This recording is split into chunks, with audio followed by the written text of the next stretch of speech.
Então vamos lá. Eu gerei aqui, né, um sistema proposto, que seria proposto. Então vamos supor que o seu cliente fale aí que ele precisa de um sistema que tenha aí uma tela de acesso, uma tela de login, que tenha também vendas, cadastro de produtos, né? Aí vai ter outros cadastros também, como de funcionários, cadastro de fornecedores, e aí você vai fazer cadastros em gerais. Isso aí a gente vai implementando depois e também muita informação você vai trocando com o cliente. Você tem que partir do princípio também que ele quer um sistema, mas ele não entende como que isso funciona. Ele só quer que o sistema tenha aquelas funcionalidades. E aí vai ter também a aplicação aí, né, de estoque, a gestão do estoque, emissão de comprovante aí de pagamento, né, trabalhar com fornecedores, como eu falei, como relatórios, né, e seriam os pontos principais. Então, somente para um sistema de vendas desse, a gente vai precisar de ter várias tabelas. Eu tenho que ter tabela para os produtos, eu tenho que ter tabela para os fornecedores, eu tenho que ter uma tabela para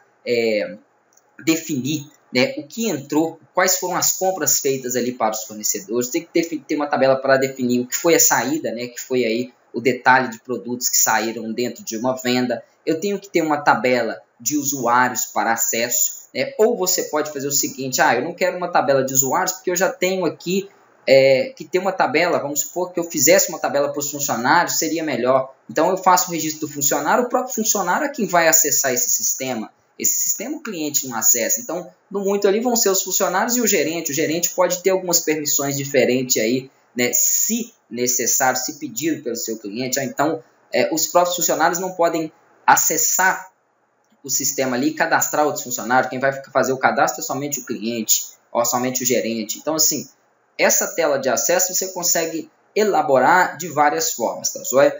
Como que eu pensei nessa estruturação? Nós vamos criar tudo passo a passo, as tabelas, relacionamentos, mas eu pensei de início dessa forma aqui, ó. Eu separei por etapas, né? Os produtos, eu vou fazer com que eles se relacionem com uma categoria.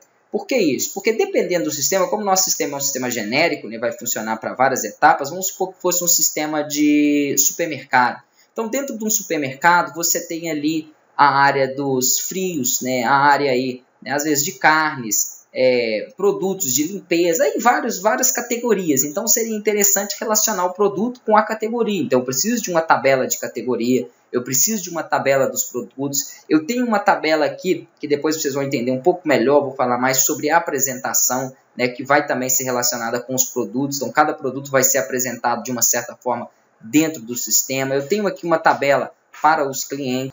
Então, o cliente ele tem que constar na venda. Então, ele tem a relação aí com essa tabela de venda. Quando eu executar uma venda, eu quero colocar ali para qual cliente foi. A mesma coisa o funcionário. Qual funcionário executou essa venda? Então, aqui também a gente vê a relação entre essas tabelas. E quando eu fizer uma venda, essa venda vai gerar detalhes, mostrando, por exemplo, as informações de quais produtos foram vendidos, né? E aí eu tenho uma outra tabela de detalhe entrada que mostra os detalhes das entradas do produto. Então, eu tenho aqui o ID, o identificador do produto, o preço da compra, o preço da venda, a quantidade em estoque. Então, assim, essa estruturação ela é muito importante. Mas não fique tão focado nisso aqui de início, não, porque é muito comum você fazer, né? Estou desenvolvendo o sistema e realmente eu fiz o produto. Poxa, eu esqueci.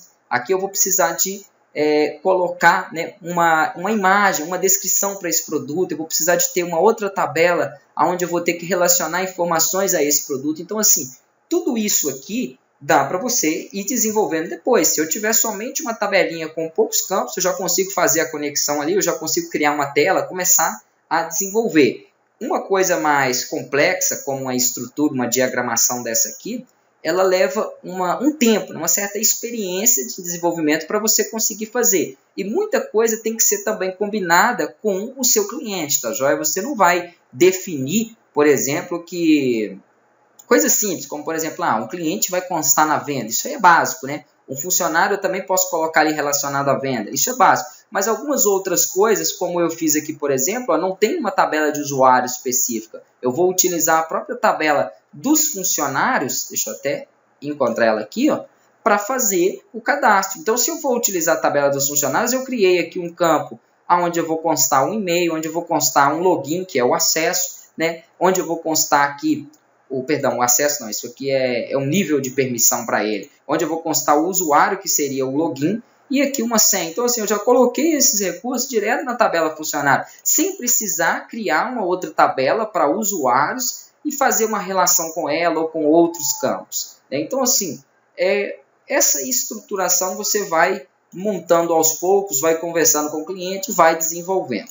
Essa vai ser a nossa estruturação, né? Eu já estou mostrando ela pronta aqui, mas a partir da próxima aula, até a aula 15, vocês vão aprender a fazer cada uma das tabelas e no final relacionar para ter esse diagrama pronto. Aí, a partir daí, é só fazer a conexão desse banco de dados já pronto com o Visual Studio, né? Com o C# ali, e aí a gente já começa a trabalhar em cima das telas.